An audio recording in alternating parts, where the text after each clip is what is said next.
Real Madriddagi eng yorqin yulduzlardan biri bu Cristiano Ronaldo va uning soyasidagi hop Karim Benzema. Benzema o'zi qanday o'yinchi? Mourinho bir fikr aytgan edi. Hozir bizda ikkita hujumchi bor, biri Higuain hamda biri Benzema degan.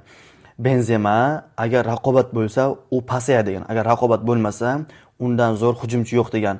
Va xabaringiz bor, u Ronaldo ketganidan keyin Real Madridda bir mavsum yoki ikki mavsumdan keyin gullashni boshladi va 3 yil oldingi oltin to'pni haqli ravishda qo'lga kiritgan edi. Uning o'yin darajasi juda ham yuqori edi.